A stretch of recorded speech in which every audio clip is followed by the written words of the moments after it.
horn salute. Check this shit out. Be all that you can be, a dumbass jumping out of an airplane. Army, airborne infantry. Hey, there's only two things that fall out of the sky. Bird shit and assholes.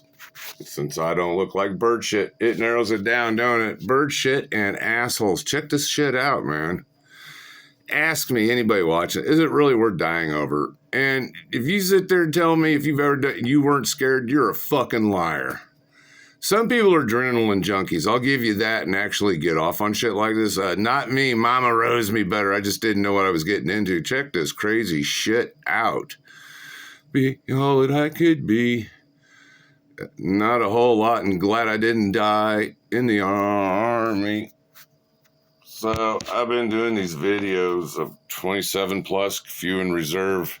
My time in the army, no decapitated heads, crispy critters burned up in tanks. I didn't bayonet dead, babies and pregnant women. And, didn't blow up a village, napalm anybody. It was pretty lame back in the army back then. We didn't do anything like that. So here I am. It's October 9th. I'm getting ready to turn 60. That's right. Do not wish me a happy birthday in the comments. I don't acknowledge my birthdays. My 15th birthday was kind of cool. We all hooked up. I was in the 9th grade, and it was kind of dark, and we hooked up down at the Elam's on Party Street and got a little bit of bud and got high as fuck. Oh, when you turn 16, that's a big deal. Oh, yeah, everybody has a big cake, gives you all kinds of shit. Went down to Eugene Kuntz's house, the former Shack House, which stank awful, and opened up a refrigerator full of Miller beer in the bottle. Yeah, Camel Toe was just on some talk show, and they brought out a can of Miller instead of the bottle. I don't even think this shit was cold anyway. So anyway, don't remember 17. I was on too many drugs. 18, I got in trouble. 19, I'm in the army. And 40 years ago, I'm turning 20. Now,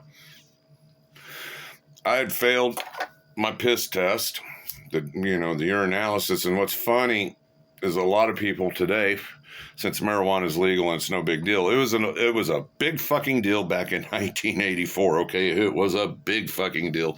And it was quite illegal, and you could do some jail time for weed. You couldn't have, I can't keep my shit. You could not, back in the 80s, even in the 90s, even thought about doing this publicly, online. And you couldn't even, back then, smoke pot and be a communist online at one time. In fact, communism was very, very, very, very frowned upon back in the day. So anyway, we're off the subject. So, day before my birthday, they know I've got a dirty UA, and I'm being crucified, railroaded on a $69 truck bumper I banged up. A $69 truck bumper is enough to get you crucified in the army, trust me. There we go. It's a fucking party, man. We're all partying tonight. It's funny about my age.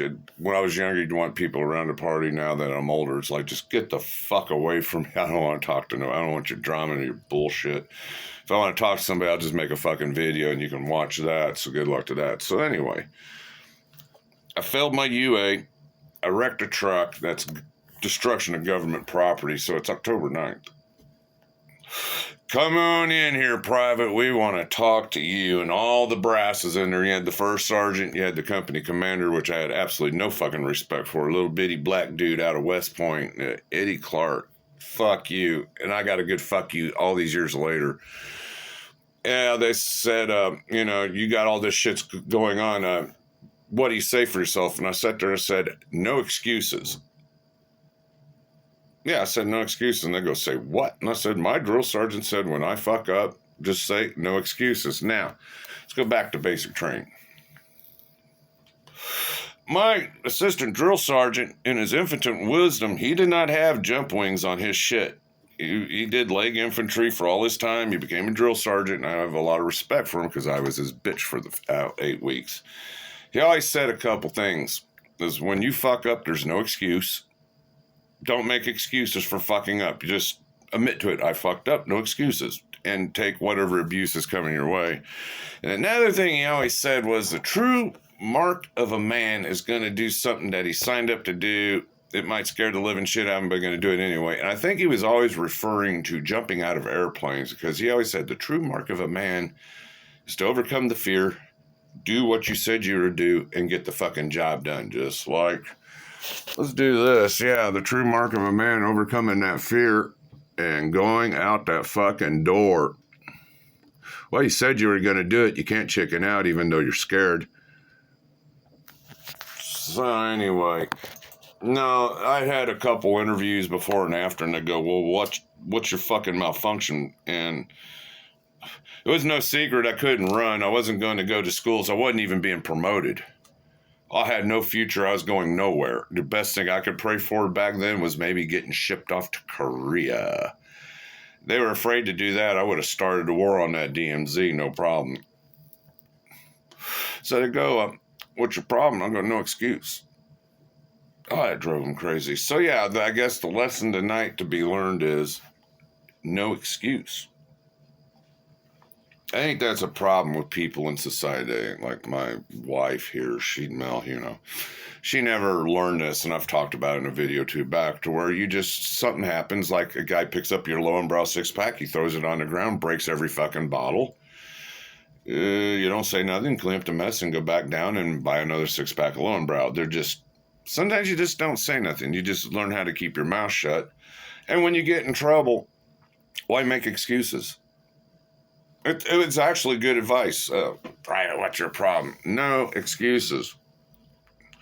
No, they called me in on October 9th, so they nailed me on the 10th. It was my 20th birthday. They set this up nice. And, no, I go in. I got 2 AR-15s. I lost a bunch of money, lost my rank. Got lucky, though, and got to go out into a week into the field. So, yeah, marijuana back in the time, Jesus Christ, it was frowned upon. What's fucked up is this. If you look at simple history or even research this a little bit, there was a guy named John Lemon.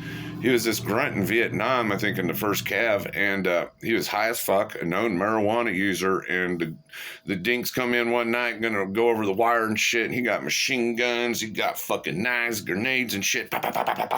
He's high as fuck on marijuana and won a Medal of Honor. They never said anything about this. They were trying to get us off to marijuana, but hell, it looked like this guy in Vietnam, high as fuck on Vietnamese marijuana, killed a bunch of motherfuckers and won a Medal of Honor while high on pot.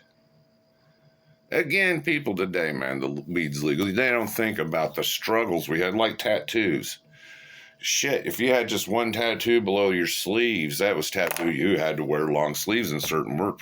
Oh, hand tattoos, finger tattoos, oh, that shit didn't. Oh, the neck thing, Jesus Christ, no. Oh, the new face trend, Jesus Christ. Yeah, no wonder you can't find jobs.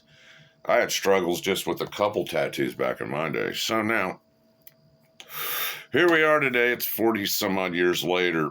And I sat there and I told Mel today we're going down to the Weed Shack, baby. The Weed Shack, baby. We're going to the Weed Shack. And I said, if you would have told me 40 fucking years ago, October 9th, 1984, that I'd be sitting here in a Jeep today going to a Weed Shack with a woman named Mel, who has a criminal background, by the way. She's a criminal mastermind. I'm going to leave it at that. Target. Anyway, we'll leave it at that. And, yeah, I'm going to a weed shack. So I get into the weed place, and I'm sitting there, I'm giving out my ID. This guy looks like Jesus back there, and I'm spilling out my guts. Well, Mel's sick of hearing the story. Well, yeah, 40 years ago, I got busted for pot in the Army. So I went back, and little Beaver's back there. She's a cute little girl, taking my ID, and shit. And I said, yeah, I'm a fucking vet. I got kicked out for weed, and I wrecked a truck. She goes, you were getting kicked out, weren't you? Goddamn right I was. And boy, I was happy when that was happening. And boy, I was in a lot of trouble. So she sat there and goes, you got any ID? And I point to my tattoos. No, you need a card or something. Well, I have a piece of dog tag I have on my key ring. So if I get in an accident or something, if you find my keys, you'll find my dog tag. And it has my information, my blood type, Social Security, all that shit. All my information on this little dog tag. And she took it. And I got a discount on my pot today. I think I got a $20 discount. There was already a weed discount. It was Willie Reserve, by the way. Willie Reserve. Love my Willie weed on Wednesdays. And I got a discount for being a veteran. I said, 40 years ago.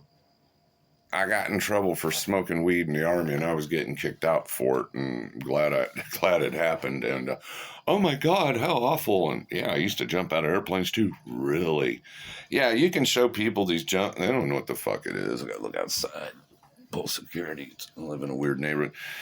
It's funny. I can show people shit, and they don't even know what the fuck it is anymore. Things have slipped. So now it's 40 years later, and I tell you what, when I got my discount, I paid for my weed today. I thought about that little black son of a bitch, and I'm not being racist. I hate that little motherfucker, and it is what it is, a piece of shit sitting behind that desk, captain from West Point, leg bastard motherfucker that he was. I sat there and paid for my weed, and I flipped it off, and it says, yeah, here's a little payback and vindication 40 years later, but yeah, I just made a video. They don't give a fuck about you. It's true. They'll do everything they can to wreck you and ruin your fucking life, and they will take a giant dump on your fucking birthday. So here's that. There's a little holy water. Cheers, guys. Horn salute. Hit that like and subscribe shit. I'm waiting on a case of MREs, immunitary rations. We don't have a normal diet, and I'm going to go into more about this since I'm looking for alternative ways of eating. So I found humanitarian rations. This ought to be good, so be looking for that if I'm still alive, and we'll go from there. Hit the like and subscribe. I'm done. Get the fuck out of my airplane, troop.